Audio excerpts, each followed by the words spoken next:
Assalamualaikum warahmatullahi wabarakatuh. Sebagai seorang calon pendidik PAUD, tentu setiap orang harus memahami tentang aspek perkembangan anak usia dini.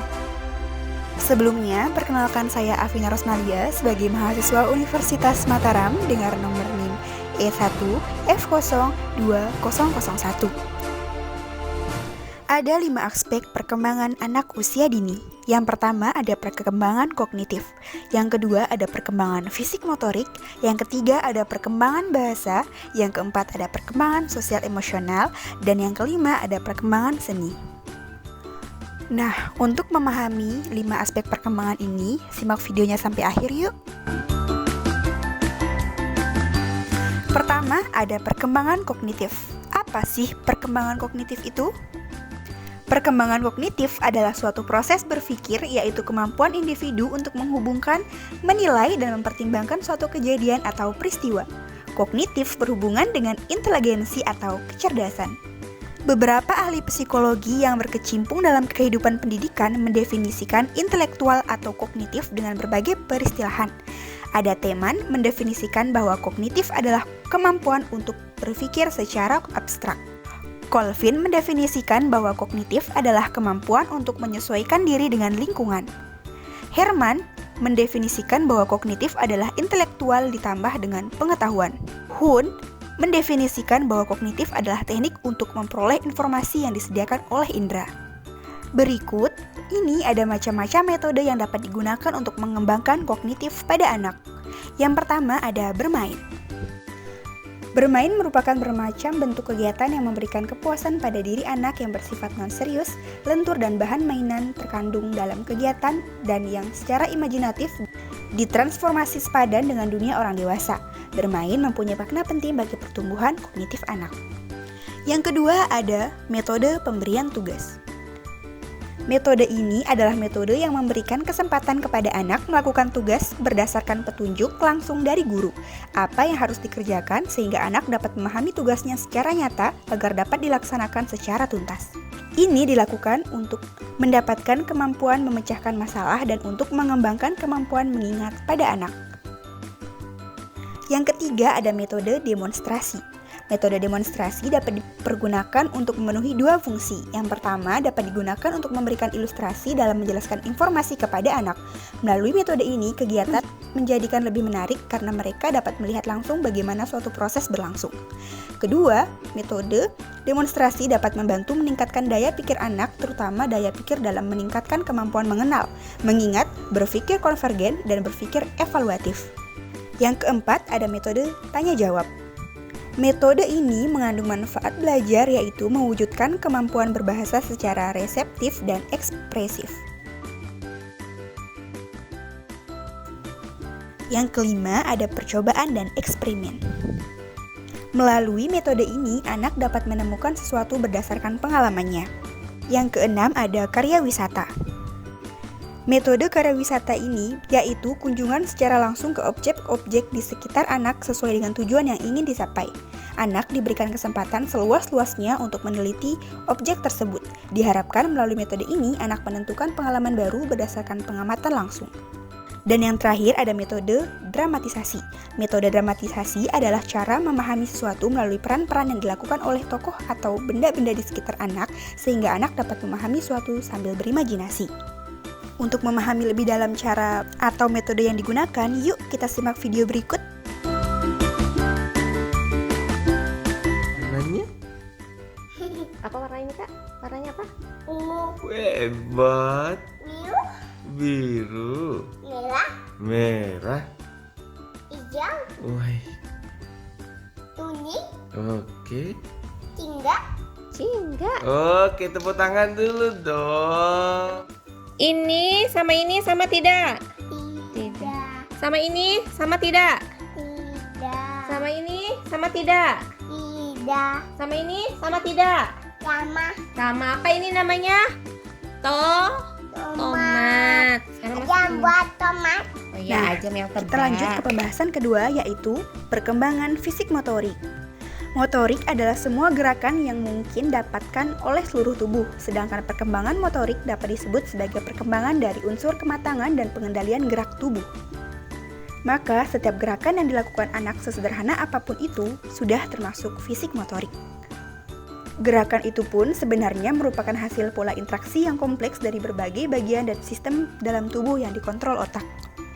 Perkembangan kemampuan motorik anak akan dapat terlihat secara jelas melalui berbagai gerakan dan permainan yang dapat mereka lakukan.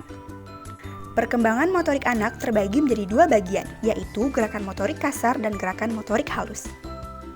Gerakan motorik kasar adalah gerakan yang membutuhkan koordinasi sebagian besar bagian tubuh, sedangkan gerakan motorik halus adalah gerakan yang hanya melibatkan bagian-bagian tubuh tertentu saja dan dilakukan oleh otot-otot kecil seperti keterampilan menggunakan jari jemari tangan dan gerakan pergelangan tangan.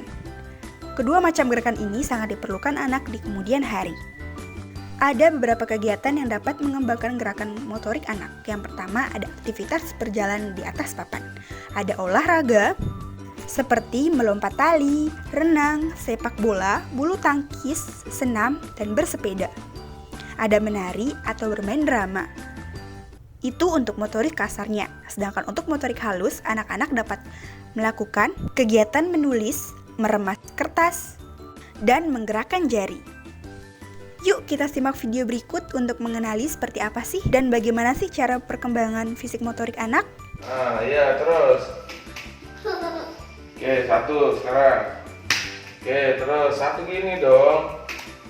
Gini tuh. Yuk, loncat. Nilai kalian sekarang nih jam. Oke, saya.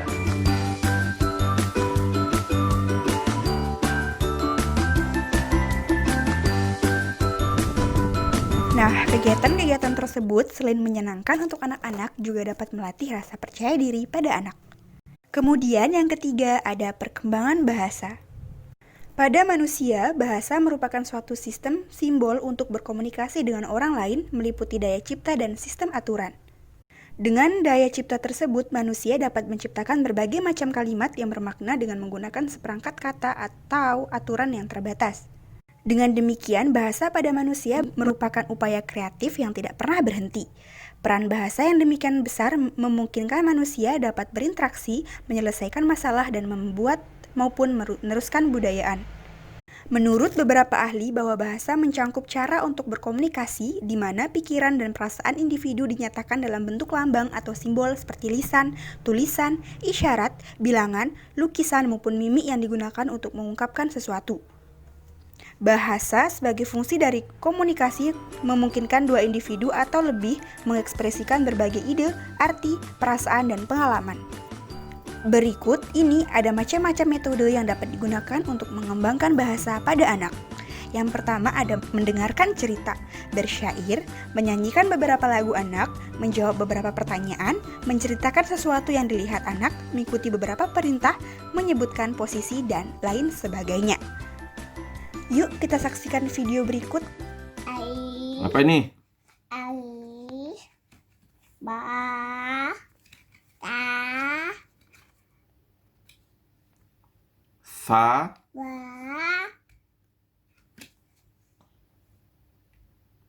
Jim, ji, ha, ho. Lanjut pada pembahasan keempat yaitu perkembangan sosial emosional. Perkembangan sosial emosional adalah proses belajar menyesuaikan diri untuk memahami keadaan serta perasaan ketika berinteraksi dengan orang-orang di lingkungannya, baik orang tua, saudara, teman sebaya dalam kehidupan sehari-hari. Bagaimana sih cara mengembangkan pengembangan sosial emosional pada anak? Nah, yang pertama, membiasakan anak untuk bisa bekerja sama. Yang kedua, saling tolong-menolong. Yang ketiga, memaafkan orang lain. Yang keempat, membangun rasa empati. Yang kelima, bisa mengendalikan amarah. Yang keenam, bisa berbagi dengan orang lain. Dan yang ketujuh, sabar menunggu antrian atau giliran. Kerjasama dapat memupuk rasa sosial dan menciptakan kepedulian terhadap sesama. Kerjasama dapat menghindari sifat egois atau mementingkan diri sendiri dan dapat melatih sosial pada anak. Sedangkan sikap tolong-menolong juga dapat dibutuhkan untuk melatih perkembangan sosial pada anak agar kelak ketika ia sudah besar, ia sudah memiliki rasa peduli yang membantu sesamanya. Bisa memaafkan orang lain adalah cara mengembangkan pengembangan emosional pada anak sehingga tidak tumbuh rasa dendam yang dapat merugikan anak ketika dewasa. Yuk kita simak satu video tentang perkembangan sosial emosional pada anak.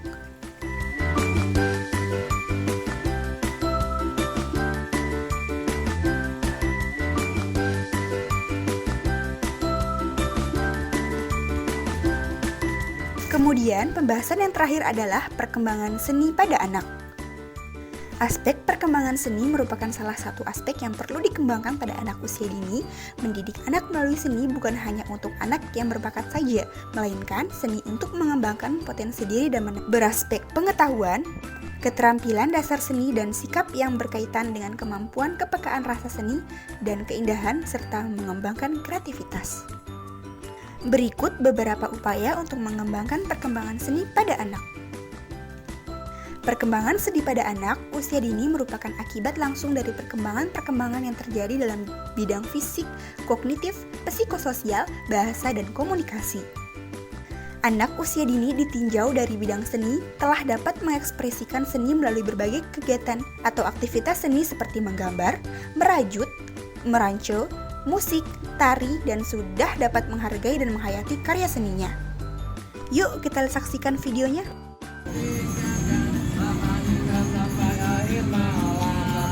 Gambar abstrak.